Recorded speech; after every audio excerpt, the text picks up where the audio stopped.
Morning to all of you. जब तक आप साथ हैं हम खास हैं, और जब तक आप साथ रहेंगे हम खास रहेंगे। तो ये एक महज डायलॉग नहीं है, ये एनटीएसएसपी की बोर्ड टैगलाइन है जो 20 सालों से चलती चली आ रही है। तो आज का वीडियो 11th क्लास स्टूडेंट्स के लिए है। 12th के सारे वीडियो मेरे पढ़ चुके हैं, इसलिए इस चैनल पर 12th के वीडियो नहीं मिल रहे होंगे। तो जो लोग हमारे एनटीएसएसपी एसपीएन चैनल को देख रहे हों, इंटरमीडिएट स्टूडेंट्स, मैं उनसे कहना चाहूँगा कि अगर अपनी पढ़ाई को विधिवत और कायदे से आपको स्टार्ट करना है तो आप लोग फटाफट अपना रजिस्ट्रेशन करा लीजिए। ये बात मैं बहुत बार बोल चुका हूँ, इतनी बार किसी चीज़ को बोलने की हमारी आदत नहीं है। इसमें लॉस आपका ही है, क्योंकि जो लोग रजिस्ट्रेशन कराए हुए हैं जरा उनसे कुछ चीज़ें पूछिएगा। उनके 2 चैप्टर फिजिक्स में कंप्लीट हो गए हैं और 3 चैप्टर केमिस्ट्री में कंप्लीट हो गए हैं। 30-31 तारीख को हमारी उनकी मीटिंग फिर है। अगले 3 चैप्टर के नोट्स उनको फिर प्रोवाइड करा दिए जाएंगे।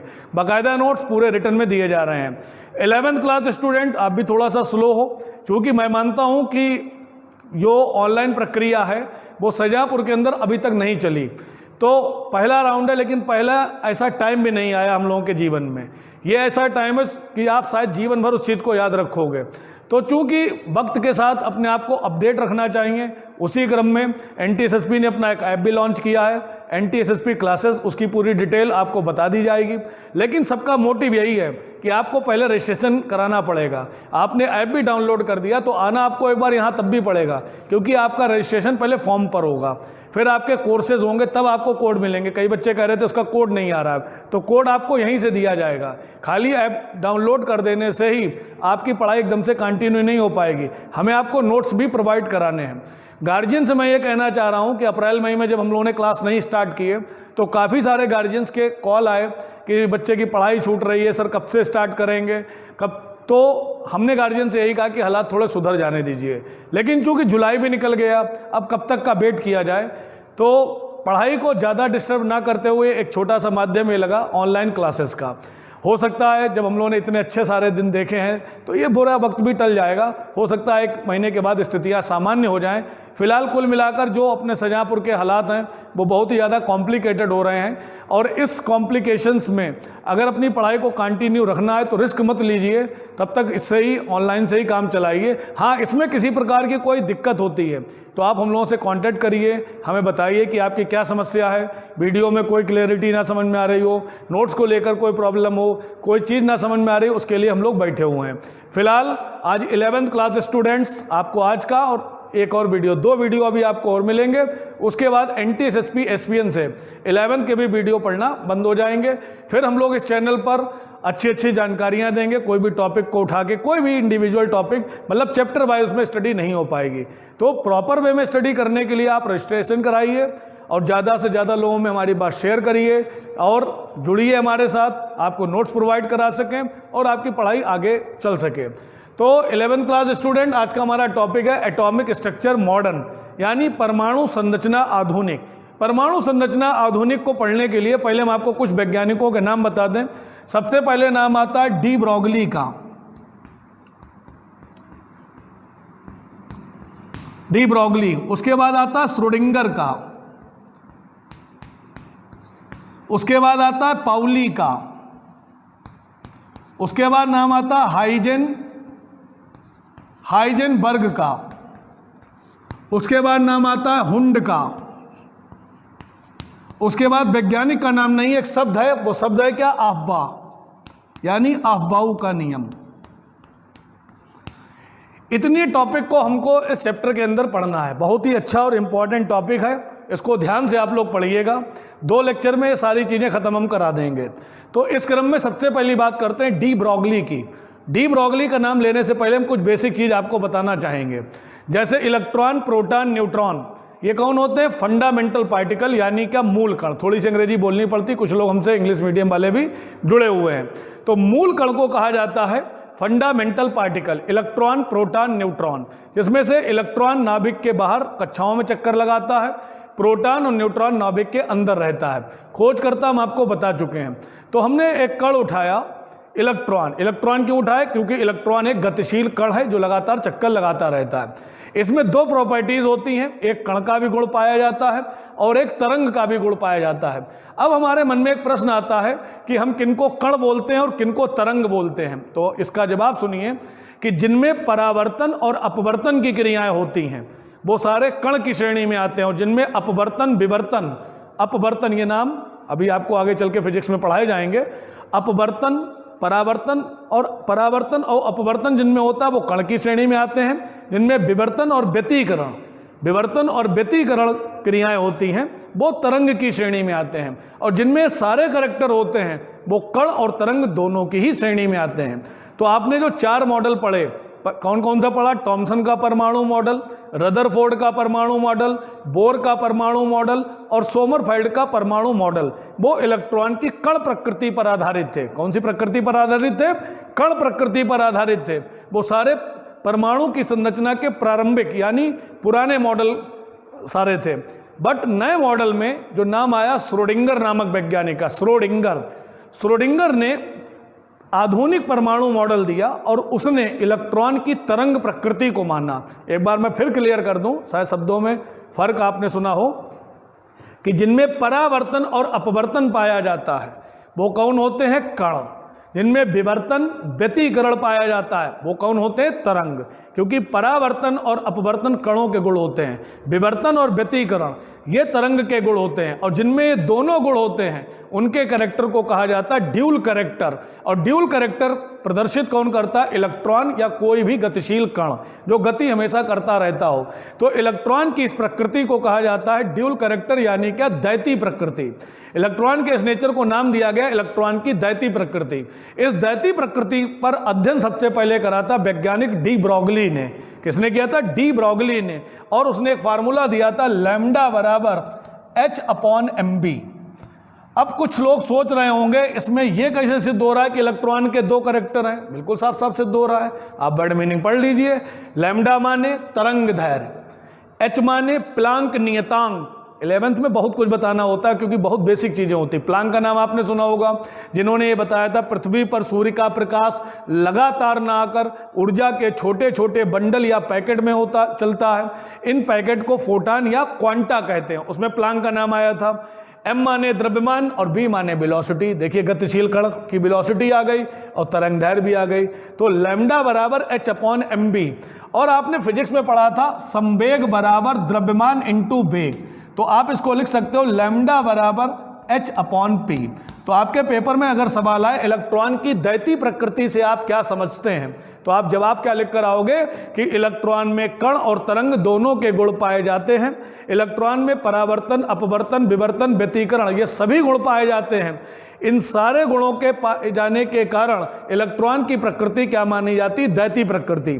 फिर अगर पेपर में सवाल आए डी ब्रॉगली समीकरण को समझाओ, तो आप क्या कहोगे कि इलेक्ट्रॉन में कण और तरंग दोनों के गुण पाए जाते हैं। इस बात को आधार मानकर डी ब्रॉगली नामक वैज्ञानिक ने एक समीकरण प्रस्तुत किया जिसके अनुसार लैम्डा बराबर H/mb, जहां लैम्डा माने तरंग दैर्घ्य, H माने प्लांक नियतांक, M माने इलेक्ट्रॉन का द्रव्यमान और B माने वेलोसिटी यानी क्या? वेग। एक बार फिर क्लियर कर दें, लैम्डा माने तरंग दैर्घ्य, H माने प्लांक नियतांक और M माने इलेक्ट्रॉन का द्रव्यमान और B माने इलेक्ट्रॉन की वेलोसिटी यानी क्या? वेग। तो संवेग बराबर होता है द्रव्यमान इंटू वेग, तो लैम्डा बराबर H/p। आप इस समीकरण को ऐसे भी लिख सकते हैं। और डी ब्रॉगली समीकरण आए तो चाहे आप ये लिखिए आओ, चाहे आप ये लिखिए आओ, और अच्छे स्टूडेंट हो तो दोनों लिखिए आओ। इन दोनों समीकरणों को ही हम डी ब्रॉगली समीकरण कहते हैं। इतनी बात सबको समझ में आ गई, इतना आप उतार लें। तो डी ब्रॉगली के बाद नंबर आता हाइजेनबर्ग की अनिश्चितता का सिद्धांत, अनसर्टेनिटी प्रिंसिपल ऑफ हाइजेनबर्ग। अनिश्चितता का सिद्धांत, अनिश्चितता का मतलब क्या होता है ये बताइए। जैसे हमने आपसे पूछा कि आपका घर कितनी दूर है, आप बोले 2-3 किलोमीटर होगा, तो आपकी बात में क्या आ गई? अनिश्चितता। किस बात की अनिश्चितता? या तो आपको बोलना चाहिए था 2 किलोमीटर या फिर आपको बोलना चाहिए था 3 किलोमीटर, लेकिन आपने क्या बोला? 2-3 किलोमीटर होगा। तो अभी आपकी बात में अनसर्टेनिटी है, सर्टेनिटी नहीं है, अनसर्टेनिटी है, यानी अनिश्चितता है। तो हाइजेनबर्ग नामक वैज्ञानिक ने देखा कि किसी भी गतिशील कण, कोई भी कण अगर है वो अगर गतिशील है, तो किसी भी गतिशील कण की स्थिति और संवेग दोनों का एक साथ यथार्थ माने होता है एग्जैक्ट, बिल्कुल सही करेक्ट, यानी किसी भी गतिशील कण की स्थिति और संवेग दोनों का एक साथ यथार्थ निर्धारण करना असंभव होता है। अगर आप किसी गतिशील कण की गति को ठीक ठीक ज्ञात कर लेंगे, अगर आप उस किसी गतिशील कण की गति को ठीक ठीक ज्ञात कर लेंगे तो उसकी स्थिति में निश्चितता होगी, और अगर स्थिति को ठीक ठीक ज्ञात कर लेंगे तो उसकी गति में निश्चितता होगी। जैसे अगर ये पंखा रुका हुआ है, अगर आपने अपने कमरे का पंखा रुका हुआ तो आप उसके तीनों परों की डायरेक्शन बता दोगे क्योंकि वो रुका हुआ है, लेकिन आप उसकी स्पीड नहीं बता पाओगे। और अगर आप उसको ऑन कर दो और पंखा चलने लगे तो आप उसकी गति बता दोगे, लेकिन उसके जो पर हैं, पंख हैं उसके, उनकी आप सही दिशा यानी स्थिति नहीं बता पाओगे। तो किसी भी गतिशील कण की स्थिति और संवेग, संवेग यानी क्या, मोमेंटम, स्थिति को हमने डिनोट करा है डेल्टा एक्स का गुणनफल बड़ा है या बराबर है h अपॉन क्या, 4 पाई के। बात को बहुत ध्यान समझिएगा। 3 सवाल आपके रेडी हो गए कि अनिश्चितता के सिद्धांत से आप क्या समझते हैं, इसका गणितीय रूप बताइए। तो आप क्या बोलोगे, किसी भी गतिशील कण की स्थिति और संवेग या फिर वेग, एक ही बात आप बोल सकते हो क्योंकि संवेग बराबर भी क्या होता है, द्रव्यमान इंटू वेग। तो किसी भी गतिशील कण की स्थिति और संवेग दोनों का एक साथ यथार्थ यानी एग्जैक्ट निर्धारण करना असंभव होता है। अगर किसी गतिशील कण की स्थिति को आप ठीक ठीक ज्ञात कर लेंगे तो उसके संवेग में क्या होगी, अनिश्चितता, और अगर उसकी स्थिति ठीक, अगर आप उसका संवेग ठीक ठीक ज्ञात कर लेंगे तो उसकी स्थिति में क्या होगी, अनिश्चितता। इस बात को ध्यान में रखकर हाइजेनबर्ग ने एक फार्मूला दिया। वो फार्मूला क्या था, delta p into delta x is greater than is equal to the, ध्यान से सुनिएगा, ये ग्रेटर देन का निशान है और उसके ऊपर ये निशान है वो इक्वल टू का है, यानी ये बड़ा है या बराबर है किससे, h अपान 4 पाई के। देखिए मेरे बोलने में यह निश्चितता है कि संवेग डेल्टा p माने कण का संवेग, डेल्टा x माने उसकी स्थिति, इन दोनों का गुणनफल या तो बड़ा है, मैंने क्या बोला, या तो बड़ा है या बराबर है किसके, h अपान 4 पाई के। तो इस समीकरण को बोला जाता है हाइजेनबर्ग की अनिश्चितता के नियम का गणितीय रूप। यह गणितीय रूप में बोला जाता है, मैथमेटिकल फॉर्म में बोला जाता है।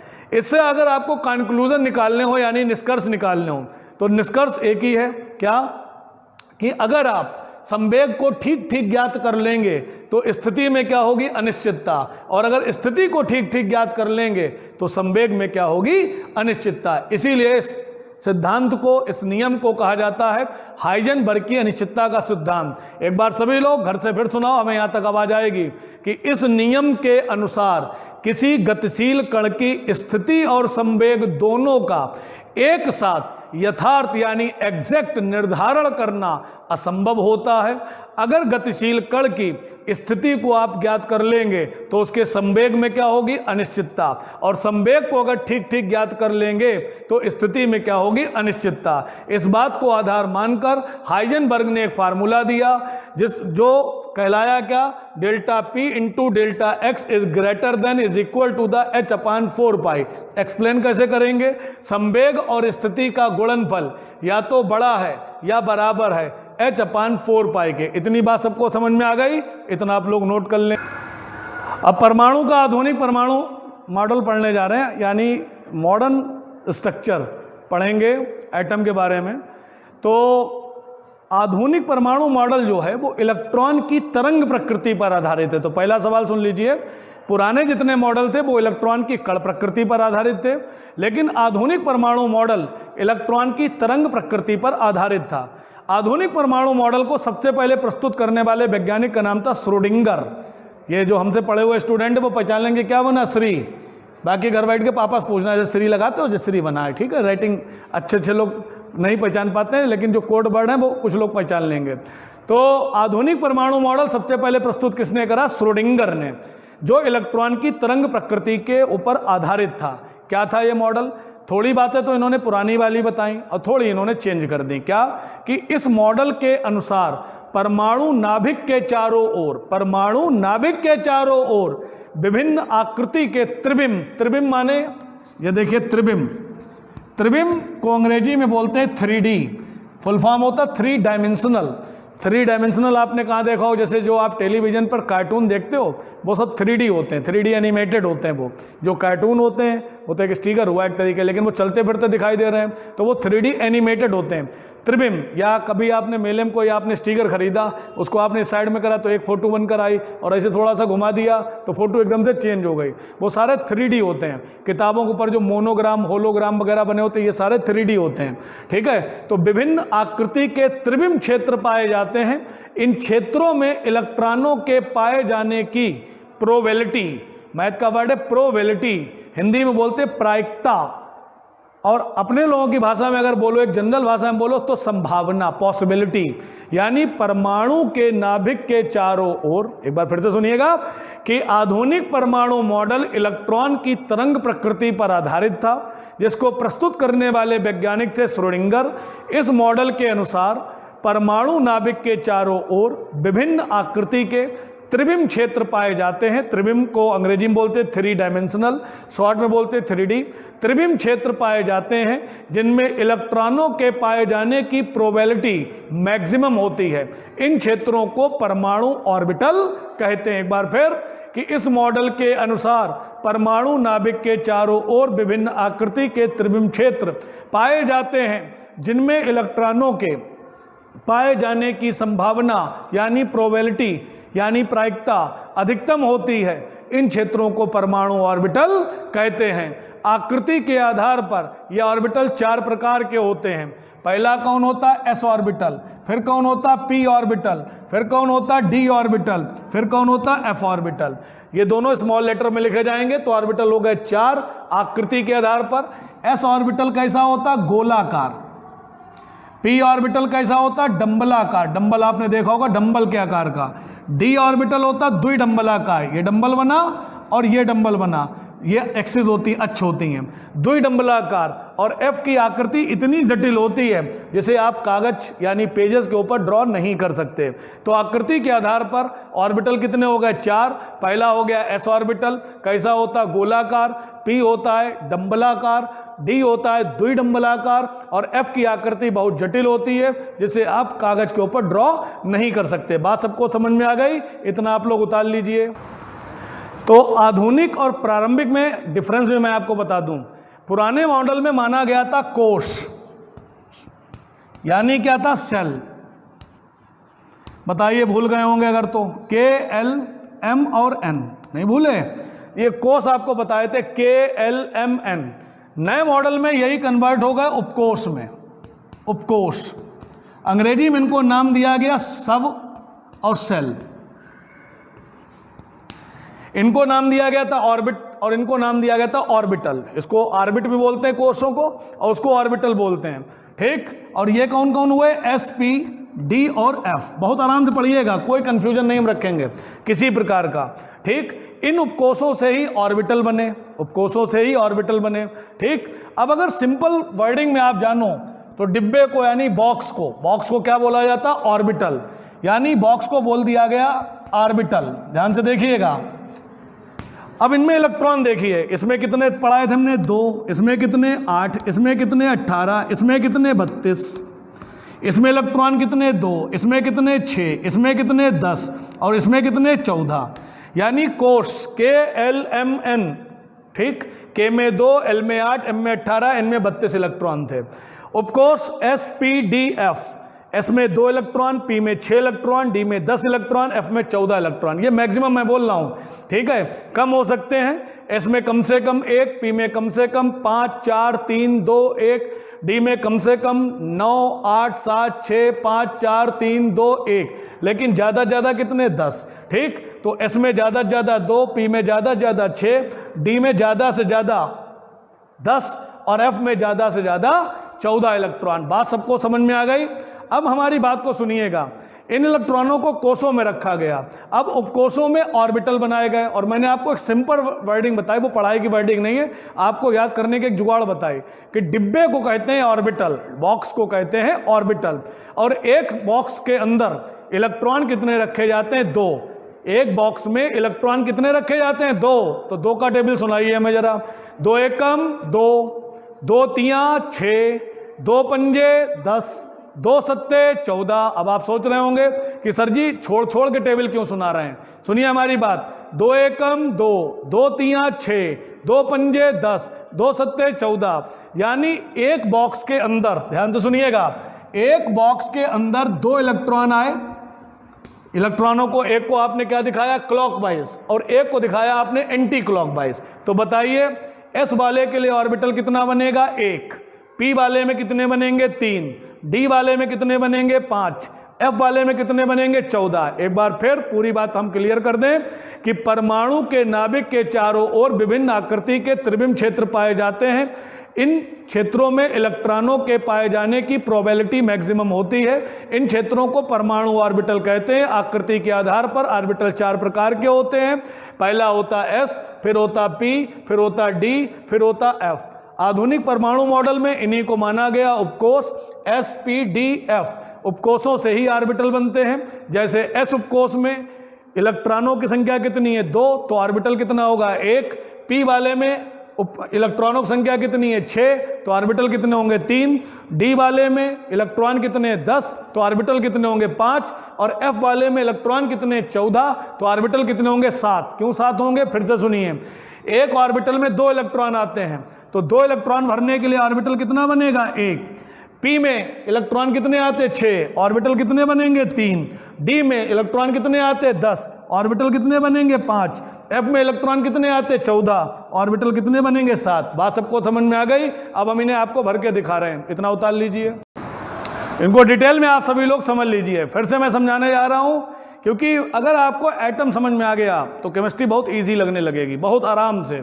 क्योंकि इन्हीं में थोड़े बहुत कन्फ्यूजन हैं कि पुराना हमने आपको स्टेप टू स्टेप समझा दिया, आज नए की बारी है। तो ये जो उपकोष है एस उपकोष पी डी एफ, ठीक। एस कैसा होता है गोलाकार, पी होता है डंबलाकार, डी होता है द्विडंबलाकार, 2 डंबल बना दिए। और एफ की आकृति बहुत जटिल, देखिए एक डंबल आपने ये बना दिया और एक आप ऐसे खींच दो, तो इसको बोलेंगे द्विडंबलाकार। इसी को हमने इस तरीके से खींच दिया। और ये इतना कॉम्प्लिकेटेड होता है कि इसे आप पेपर पर ड्रॉ नहीं कर सकते हैं, ठीक। अब इलेक्ट्रॉन देख लीजिए, एस में इलेक्ट्रॉन कितने होते हैं 2, पी में कितने होते हैं 6, डी में कितने होते हैं 10, एफ में कितने होते हैं 14। अब यहाँ पर कंफ्यूजन दूर कर लीजिए। उपकोष ही क्या बनाते हैं ऑर्बिटल, ठीक। तो एस उपकोष में ऑर्बिटलों की संख्या कितनी हो गई 1, पी में कितनी हो गई 3, डी में कितनी हो गई 5, एफ में कितनी हो गई 7। अब ऑर्बिटल बनते कैसे हैं, मैंने अभी आपको बताया था कि बॉक्स को क्या कहते हैं ऑर्बिटल। और एक बॉक्स के अंदर इलेक्ट्रॉनों की संख्या कितनी होती है 2, तो 2 एकम 2, 2 तियां 6, 2 पंजे 10, 2 सत्ते 14। यानी 14 के लिए आपको बॉक्स कितने बनाने पड़ेंगे 7, 10 के लिए कितने बनाने पड़ेंगे 5, 3 के लिए 6 के लिए कितने बनाने पड़ेंगे 3, और 2 इलेक्ट्रॉनों के लिए बॉक्स कितना बनाना पड़ेगा 1। यानी एस उपकोष में ऑर्बिटल कितना बनेगा 1, पी वाले में कितने बनेंगे 3, डी वाले में कितने बनेंगे 5 और एफ वाले में कितने बनेंगे 7। बात सबको समझ में आ गई। अब हम आपको बनाना सिखा रहे हैं, इलेक्ट्रॉन भरना सिखा रहे हैं। जैसे इसमें एक इलेक्ट्रॉन है, सॉरी एक ऑर्बिटल है, इलेक्ट्रॉन कितने हैं 2, तो पहला आप क्या भरेंगे क्लॉक और दूसरा क्या भरेंगे एंटी क्लॉक। पहला इलेक्ट्रॉन हमेशा एक दक्षिणावर्त जाता है और एक वामावर्त जाता है, यानी एक क्लॉकवाइज जाएगा और एक एंटी क्लॉकवाइज जाएगा, दोनों की अपोजिट डायरेक्शन होगी। अब पी वाले के लिए इलेक्ट्रॉन कितने 6, ऑर्बिटल कितने बनेंगे 3। भरना सीख लीजिएगा बहुत ध्यान से, कल का वीडियो और इम्पॉर्टेंट होने वाला है जब हुंड और पाउली के बारे में पढ़ाएंगे। भरने का क्रम होता है कि हर ऑर्बिटल में पहले एक एक इलेक्ट्रॉन भरा जाता है। जैसे आपके पास 6 इलेक्ट्रॉन हैं और ऑर्बिटल आपके पास कितने हैं 3, तो आप पहले भरोगे क्लॉक क्लॉक क्लॉक, तो गिनोगे, ये नहीं भर दो 1 2 3 4 ऐसे नहीं भरे जाते हैं। तो 1 1 1 कितने भर गए 3, फिर आइए 4 5 और 6। यानी आप इसको कैसे पढ़ोगे, पहला इलेक्ट्रॉन, दूसरा इलेक्ट्रॉन, तीसरा इलेक्ट्रॉन, 3 इलेक्ट्रॉन क्या गए क्लॉकवाइज, चौथा इलेक्ट्रॉन, 5वां इलेक्ट्रॉन, छठा इलेक्ट्रॉन, ये क्या होगा एंटी क्लॉकवाइज। बात सबको समझ में आ गई। अब डी उपकोष में इलेक्ट्रॉन कितने 10, बोलिए इलेक्ट्रॉन 10, ऑर्बिटल कितने 5, 5 ऑर्बिटल बनाइए, 1 2 3 4 और 1 5। अब बताइए इलेक्ट्रॉन कितने भरने हैं आपको 10, आपने ऑर्बिटल कितने बनाए 5, भर के दिखाइए 1 2 3 4 5। कितने इलेक्ट्रॉन आपने भर दिए 5, पांचों किस डायरेक्शन में भर क्लॉक, कितने आपके पास बचे 5, तो हो गया 6 7 8 9 10। यानी 5 इलेक्ट्रॉन क्या जाएंगे क्लॉकवाइज और 5 इलेक्ट्रॉन क्या जाएंगे एंटी क्लॉकवाइज। अब आ जाइए एफ उपकोष में इलेक्ट्रॉन कितने 14, ऑर्बिटल कितने आएंगे 7, तो 7 बनाइए 1 2 3 4 5 6 और 1 7, ये वाला आखिरी आप लोग भरिए। इलेक्ट्रॉन बताइए कितने हैं, 14। ऑर्बिटल कितने हैं, 7, तो 7 क्या भरेंगे, क्लॉक 1 2 3 4 5 6 7, फिर 8 9 10 11 12 13 14। अगर मैं आपसे पूछूं 8वां इलेक्ट्रॉन इसमें बताइए, तो ऐसे थोड़ी बताओ 1 2 3 4 5 6 7 8, गलत। आप कैसे बताओगे कि आपने 1 2 3 4 5 6 7 और 8वां इलेक्ट्रॉन ये आपका आया, 9वां ये आया, 10वां ये आया, 11 ये आया, 12 ये आया, 13 ये आया, 14 ये आया। बात सबको समझ में आ गई। अगले वीडियो में कल हम आपको पाउली का अपवर्जन नियम, क्वांटम संख्याएं, हुंड का नियम और अफबाऊ का नियम सिखाएंगे। तब तक इतना आप लोग रेडी कर लीजिए, बाकी मिलते हैं कल नेक्स्ट वीडियो में। तब तक के लिए बहुत बहुत धन्यवाद।